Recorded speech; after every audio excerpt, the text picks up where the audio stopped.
Mura na ata, dito lang.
Yun. Ang bilis na, di ba? Siya, Valeria, at, let's go.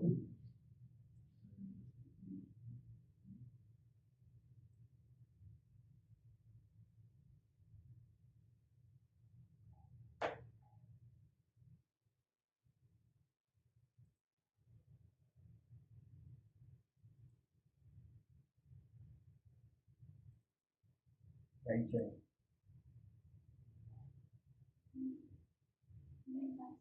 Pinakanan ko.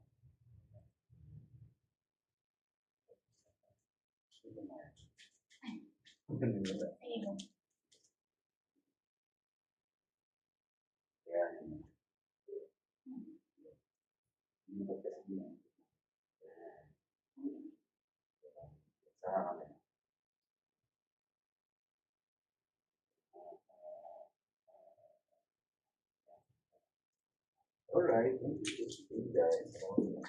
Nakita niyo naman, rugby is a long interesting story in New Zealand, yung influence sa kanila ng Britain, yung sport ngayon. So, gusto na natin. Yan.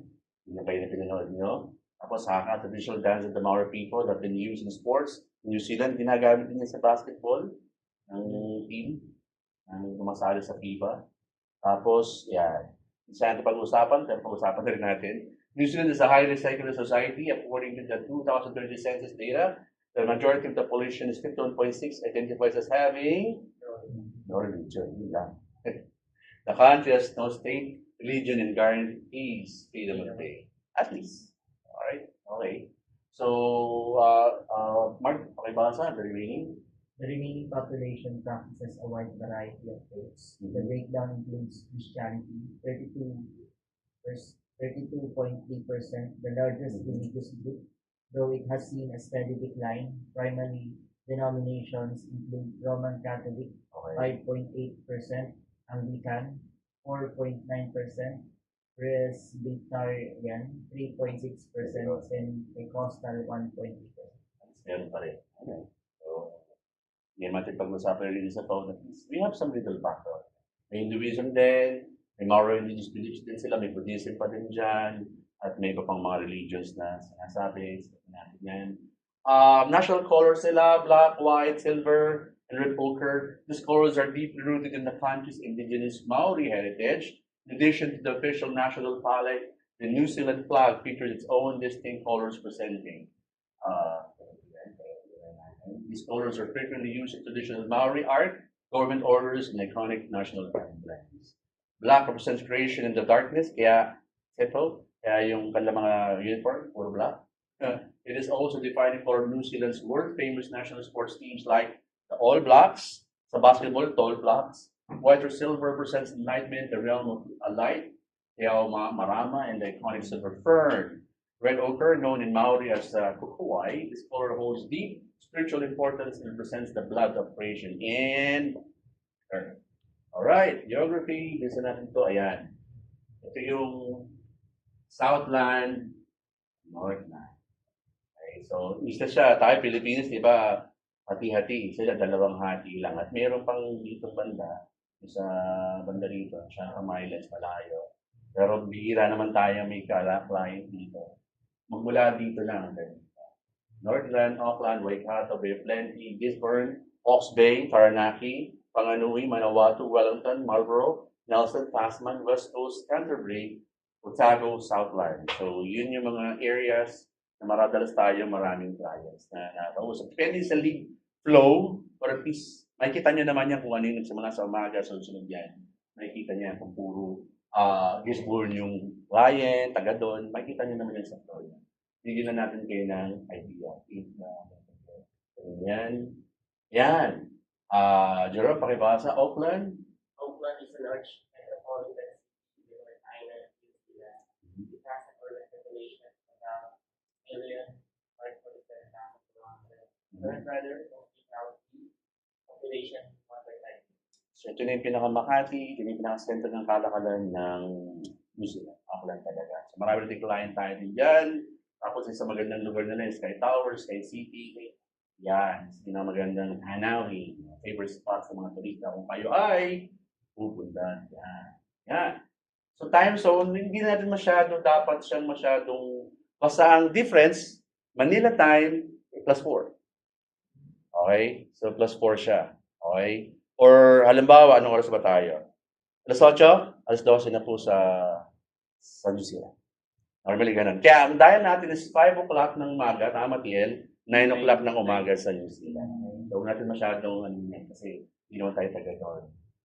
Makakabala. Climate naman nila, winter, spring, summer, fall. Summer, December, January, February, autumn, March, April, May, winter, June, July, August. So ano sa kanila ngayon ay winter, malamig. Siguro hindi. Spring, September, October, November. So, yun yung mga klima sa, at least alam natin, di ba? How's the weather there? Baka magkaroon tayo magkaroon tayo ng rapport. How's the weather there? Medyo may idea tayo. Anyway, public holidays, which gusto nyo, huwag kayo muna mag-alala kasi misa sa umpisa, tag-umpisa pa lang kayo, even yung mga holidays, kaya may pag-usapan ng July 10 dito, wala pang pay agad. Alin nyo, di ba? We're in your future. Yan, mga holidays in New Zealand. Bin, pabasa, tol? Public holidays?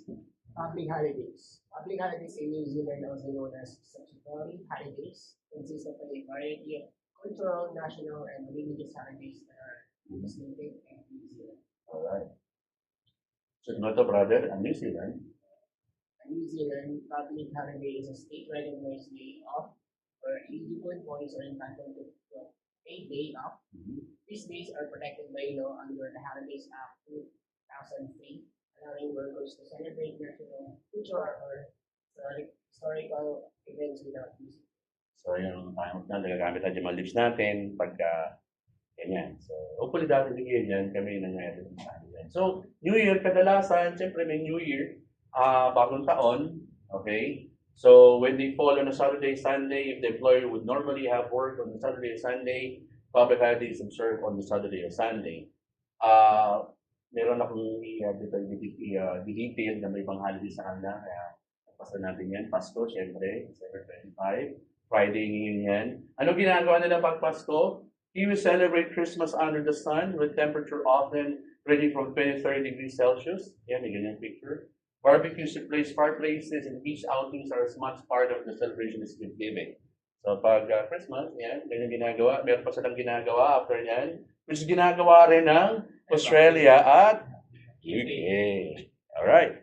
RJ, pakibasa please. Boxing Day. In New Zealand, official celebrated annually on December 26th. The day after Christmas. It is right to privilege with a tradition of gift giving and charity that has involved in the major import both Christmas shopping sales, outdoor summer activities, and leisure sports. So dati, tungkol lang sa patugtong ng Pasko, pero syempre, nagtungo na siya ng mga shopping, outdoor summer activities, mga family camping, etc., adventure. Kasi walang pasok eh. Alam mo yung Australians, New Zealander, and even Brits, they love a work-life-work balance, na balance ang buhay, they love holidays. Gusto nilang humingi lagi ng maayos pagtagal ka lang. Bakasyon sila, ay, bakasyon. Walang mga ito. That's maganda naman. Key rules and benefits associated with an NZ public holiday include paid day off. If the holiday falls on a day the employee would normally work, on otherwise working day, they get the day off and are paid their regular daily pay, time and a half. Most probably sa New Zealand siya, siyempre. If an employee is required to work, they must be paid at least 1.5 times their normal hourly rate. Wow. Although, alternative holiday, if an employee works on a public holiday, they are also entitled to a paid day off in lieu to take at a later date. So, yan ang, ganyan sila kaalaga sa kanilang manggagawa. Alright. Sa atin din naman. Ayan. Another public holidays na inaabangan at kami rin ay, pero atin pa na ito, di ba? Waitangi, tama ba? Yes. Uy, abangan nyo na. Next year. Trish, pabasa Trish. Waitangi, every year. Every year on February, Waitangi, people of all and backgrounds gather at Waitangi to commemorate the first signing of New Zealand's founding document. The Treaty of Waitangi, on 6 February 1840. Official celebrations are held at the Waitangi Treaty Grounds in the Bay of Islands North. Traditions, activities include cultural performances, speeches from Maori and Makena or European dignitaries, and a naval. Yan. Yung pagsusulat nila, yung kasunduan, treaty. No? Kapag sa bansa. Yan, isa pa sa mga feature ng Waitangi Day, no? With the Maoris. Napakalaga niya. The document signed on February 16, 1840, treaty is the founding document of New Zealand. Nawawala yung New Zealand. And it was an agreement between the British Crown and over 500 Maori Rangatira chiefs, Binono, and people. The name, the day was first officially commemorated in 1934 and was established as a national public holiday in 1974. For a brief period between 1974 and 1975, it was called New Zealand Day, pero naging Waitangi Day. So tayo sa Amplifon,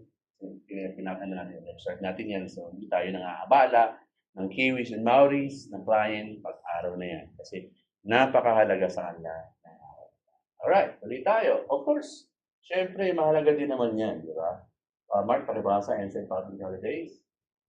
Good Friday, the Friday before Easter Sunday, Easter Monday, the day after Easter Sunday. Good Friday is a Christian holy day observing the crucifixion of Jesus and his death at Calvary. It is observed during Holy Week as part of the Paschal feeding. It is also known as Black Friday, Holy Friday, Great Friday, Great and Holy Friday, Friday of the Passion of the Lord, Dignitaries, and Legal Sunday. Easter Monday is the second day of Eastertide and a public holiday in some countries. In Western Christianity, it marks the second day of the octave of Easter. In Eastern Christianity, it marks the second day of Friday. Madalas kami sa Amplifon, batiin, Biyernes Santo, we don't bother clients, and Easter Monday. We don't bother clients. Sa mga dalit sabi, happy long weekend. Magtagay-tay. Alright. Diyan maganda dito. Nga nasa umpisa, baka hindi nyo, kasi wala pang leaves, tating tayo din. At least na-enjoy nyo yung baka-bakasyon at hinga-hinga, di ba? So, yun ang maganda na, di ba? Holy Week, yun na rin naman yun, inulit ko lang. Ayan, Anzac. Alright? Last please, Anzac. April 25. Is it national? Is a national day of remembrance in Australia, New Zealand, and Tonga that broadly commemorates all Australians and New Zealanders who served and died in all wars, conflicts, and peacekeeping operations, and the contribution and suffering of all those who have served. Anzac Day was originally devised to honor the members of the Australian and New Zealand Army Corps, or ANZAC, who served in the Gallipoli campaign, their first engagement in the First World War from 1914 to 1918. Buti na lang, wala talaga tayong pasok niyan. Kasi baka mabati mo sila ng Happy Anzac Day to you. Ang dami naman tayo sa kanilang sandalan ng panahon na yan. Tapos Happy Anzac Day to you. Di ba? Hindi, malungkot po siya na kaganapan kasi marami sundalo ang nag-wish ng buhay. wala rin tayong dial niyan. At kinabukasan, hindi mo rin sila pwede sabihin, kamusta ang pag-celebrate mo, di ba? So, hindi mo na kailangan kalkalin yun kasi marami nga namatay eh.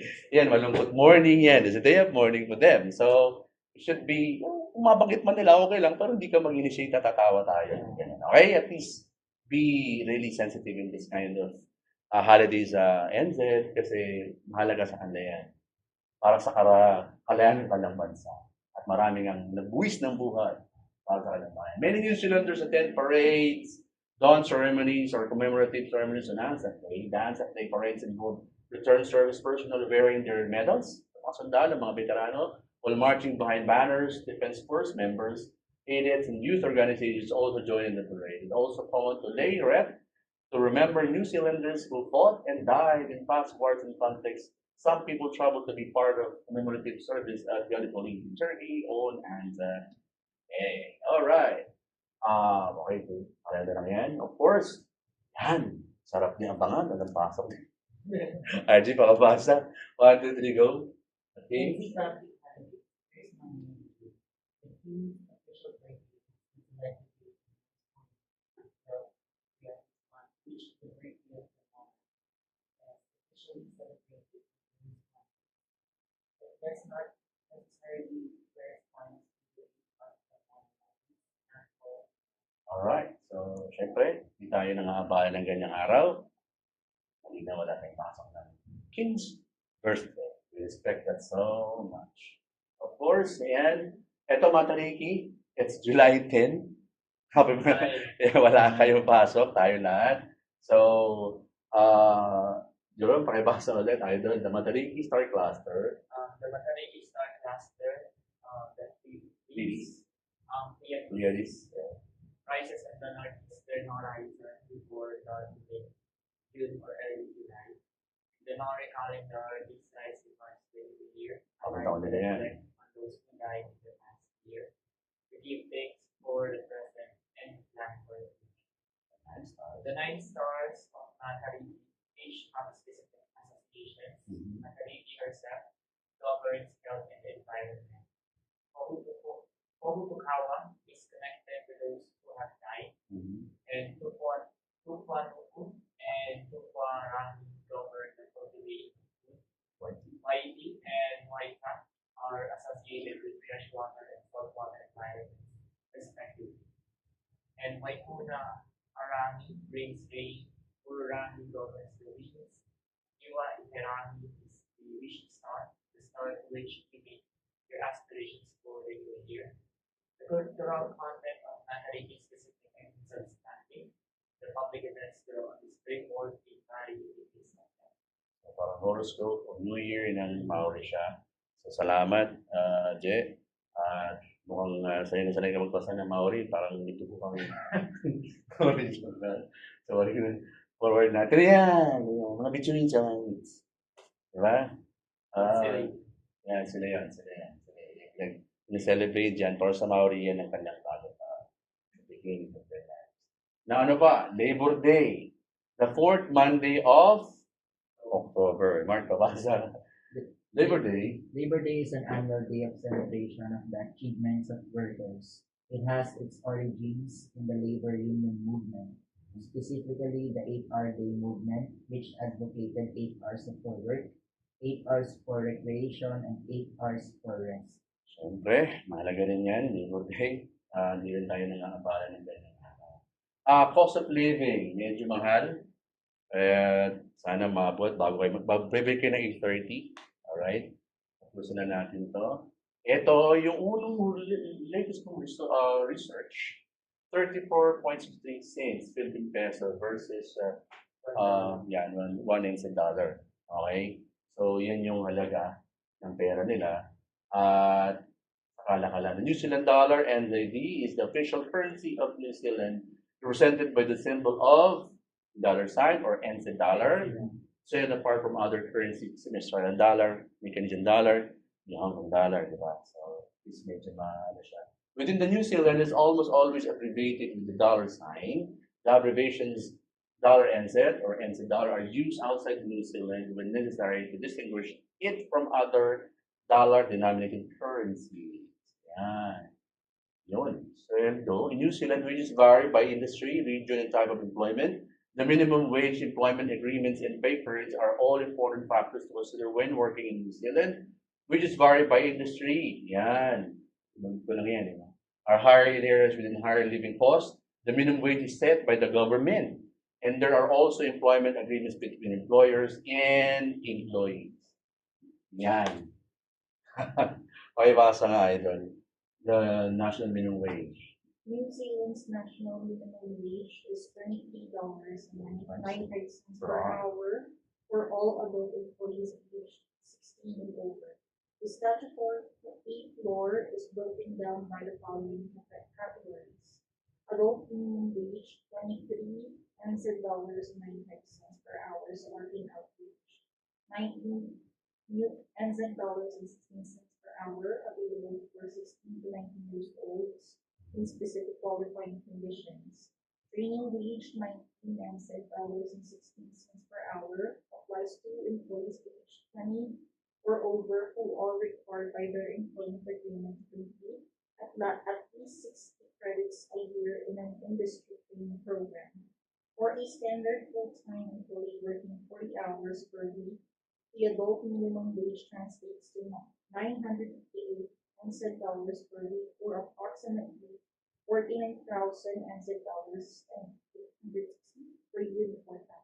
Okay, kapitikin na lang. Pero yung vlogger na Pilipino, na dairy farmer sa New Zealand, ang sweldo niya sa dairy farm, 200,000 pesos per month. Okay, no? Ang linis ng EPS ng baka. Tapos nag-milking. Dalawang vlogger yung napanood ko noon, taga-ensign sila. So, siyempre, ano sila, sinasasanay sila sa amoy ng poops ng baka, pero sabi niya, pagod man sahod. Although, cost of living is not really low, kasi yung sahod mo, meron din patutungan, kasi hindi na naman mura ako pa dyan. Hindi na naman mura yung pagkain, kasi siyempre, hindi naman siya third world country. Alright, New Zealand wages vary by industry. Yun na yun. Mayroon tayong video. Pwede natin siyang kunin mamaya-maya. Pero dito naman tayo sa language. Nakuha natin ito. Ayan. Wait. Si Madam. Papaano ko si nito, pero we have still 10 minutes. Kaya pwede na silang break. Pwede na, no? You can go back tomorrow. 15 minutes. 15 minutes. 15 minutes. Mas